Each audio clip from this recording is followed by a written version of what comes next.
Assalamualaikum warahmatullahi wabarakatuh. Bismillahirrahmanirrahim. Salatu wassalamu ala sayyidina Muhammad Rasulillah wa ala alihi wa sahbihi wa mawalah.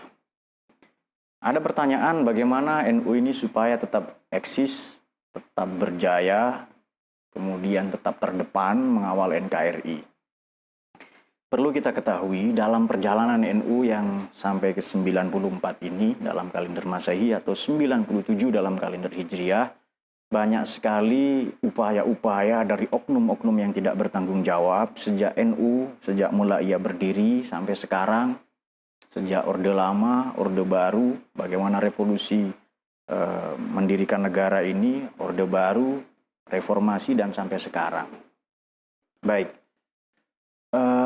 dahulu ada ujar-ujar lama dari orang-orang tua, saya lebih cenderung menyebut ini sebagai kesalahkaprahan. Misalnya kita atau saya misalnya punya anak 5 orang.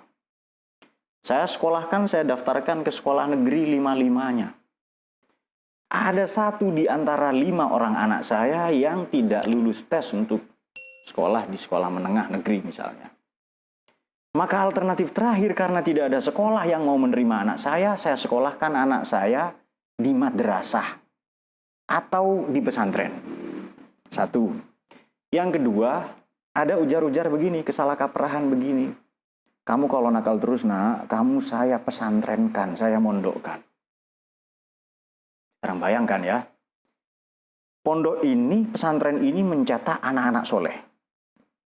Jadi, basis NU ini kan pondok pesantren. 28.000 pondok pesantren yang rata-rata di pedesaan pedalaman atau daerah-daerah terluar dari Indonesia ini.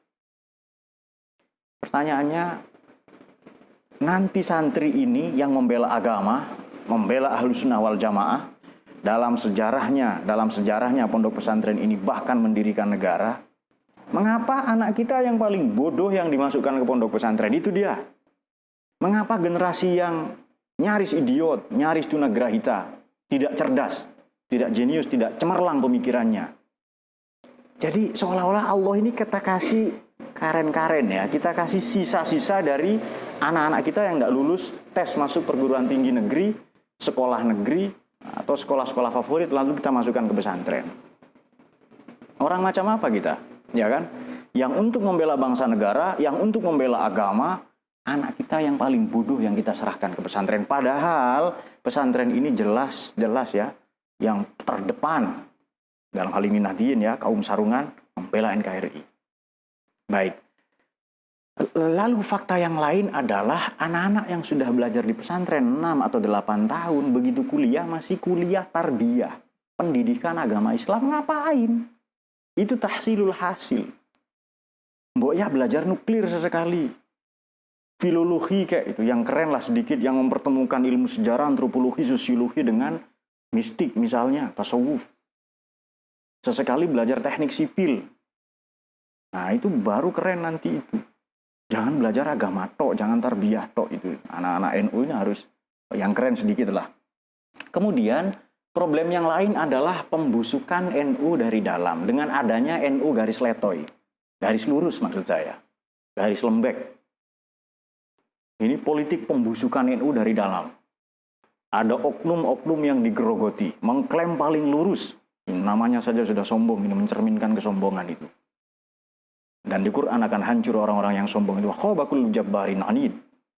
Kemudian ada juga problem yang tak kalah penting. Misalnya begini, saya anak muda Pak, saya masih muda. Kalau saya berjuang di NU dapat apa? Mending saya ke parpol. Itu dia. Kesalahkaprahan ini sudah mulai harus kita perbaiki dari sekarang. Kita kalah di medsos beberapa tahun yang lalu. Propaganda-propaganda yang menjelek-jelekan NU sudah jelas. Kemudian setelah NU berdiri ya tegak sekarang, punya banyak sekali universitas, sekolah tinggi, ada 194 cabang di seluruh dunia, cabang istimewa maksud saya.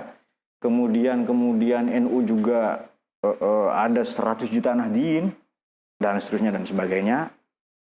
Memang lazim begini, nahdoh ya, itu kan masdar lil marroh ya, sekali bangkit lalu tidak tidur lagi, tidak letoy lagi. bangkit ini memang senantiasa cenderung belakangan. Tapi jangan lupa begitu bangkit kita menyusul duluan nanti itu. Nah, bagaimana memperbaiki ini semua? Bagaimana NU ini tetap eksis? Mulai sekarang kita mari merubah cara berpikir kita, cara pandang kita. Innamal afkar ummahatul a'mal ya. Kegagalan itu ada dua. Pertama, gagal karena berpikir tanpa bertindak atau bertindak tanpa berpikir. Nah, mari kita mulai. Cara memperbaiki bagaimana? Gagal itu kan dalam Quran khoba. Kalau tidak khoibin, khosirin, muflisin. Khoba saja 4 kali, khoibin 1 kali di Quran. Wa khoba mandasa. Merugilah orang yang mengotori dirinya. Kata Syekh Wahbah Zuhaili, mayyahtamil dahziba nafsih. Orang yang mencederai pendidikan jiwanya, pembentukan karakternya, dia pasti gagal. Nah, pesantren ini yang membentuk karakter. Oleh karena itu, mari anak-anak kita yang paling cerdas, itu ke pesantren itu. Yang tidak cerdas bagaimana Pak? Jadi banser tidak apa-apa. Nah, itu seharusnya itu. Yang paling cerdas kasih pesantren itu.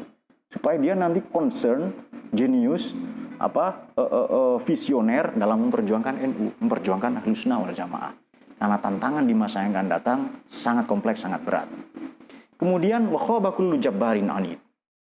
Orang yang jumawa, congkak, tidak peduli, tidak toleran, pasti gagal. Nah, ini oknum-oknum ya, saya tidak sebutlah, di luar NU tahu betul. Makanya kita dibentur-benturkan. Kiai dengan Habib misalnya, ulama dengan habaib, ulama sesama ulama, habaib dengan sesama habaib, ulama dengan umaro. Senantiasa demikian. Jadi, akan gagal, terjerembab, terjungkallah orang yang jumawa. Misalnya dia dengan ilmu, dengan pangkat, dengan jabatan jadi jumawa atau tidak toleran. Kemudian wa'anatil wujuh lil hayyil qayyum wa qad khaba man hamala zulman. Akan gagal, akan terjerembab, akan defisit, akan merugi orang-orang yang lalim.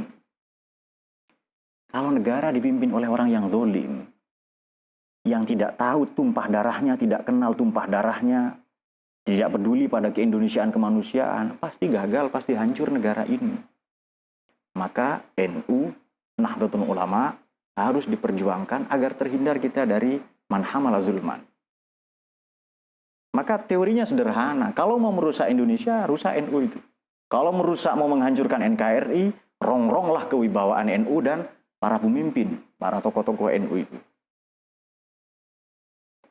Nah, lalu yang tidak kalah penting menjadi Nahdien supaya tidak menjadi Nahdien yang gagal, kita sudah membaca khaba man dassaha wa khaba man iftara wa khaba man hamala zulman, kemudian wa khaba kullu jabbarin anid. Yang keempat adalah wa khaba man iftara.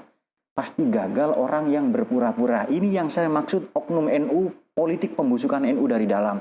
Banyak yang mendadak NU atau pura-pura NU padahal dia punya rencana menghancurkan NU.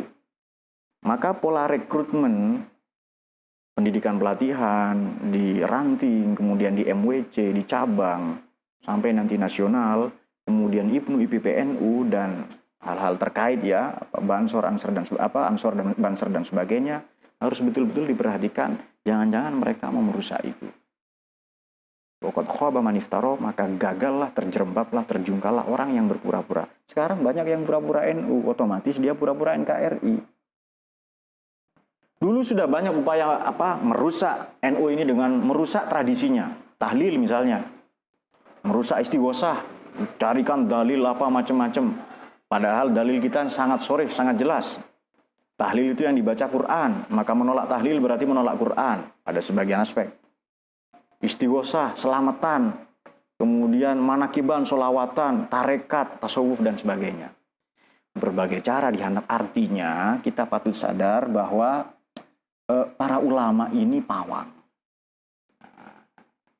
Kita sudah semakin berkurang pawang-pawang kita, ulama-ulama khos semakin berkurang. Bahkan ada beberapa pseudo ulama, oknum ulama. Oleh karena itu, selama masih ada ulama, selama ulama bangkit, kemudian pemuda nanti diikuti bangkit, bangsa negara ini bangkit, Indonesia akan berjaya. Maka kepakaran, ketokohan, wibawa, marwahnya para ulama, pawang ini harus kita jaga. Kita ambil contoh begini, ini kampung ada harimau atau singa mau menyerang kampung kita.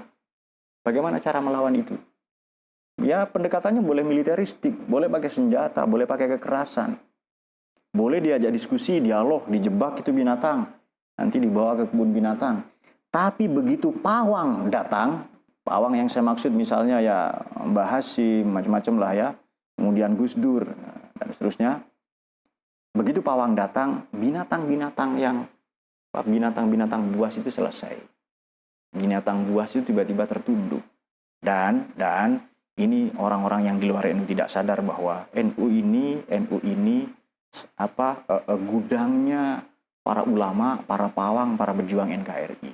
Jadi sekali lagi, sebagaimana Mbah Hasyim mendedikasikan, mewakafkan, memberikan sumbangsih, menginvestasikan putra terbaiknya bernama Kiai Wahid Hasyim, dan beliau memberikan putra terbaiknya bernama Gus Dur untuk NU. Begitu pula Kiai Ruhyat ya, memberikan Kiai Ilyas Ruhyat. Begitu pula Mbah Bisri, Mbah Wahab, Mbah Sahal, dan seterusnya kiai-kiai ini. Mereka semua generasi terbaik, Kiai Asad misalnya, oleh Kiai Samsul Arifin, itu kader terbaiknya, putra terbaiknya, diberikan, disumbangsihkan, diwakafkan demi kejayaan NU, maka NU tetap berjaya sampai sekarang. Langkah ini harus kita tiru. Nah, saya kira demikian. Semoga kita mendapatkan barokahnya para ulama. Indonesia ini negara yang barokah, didirikan oleh para wali. Maka disebut walayah, disebut wilayah dari kata walayah, Sainhud.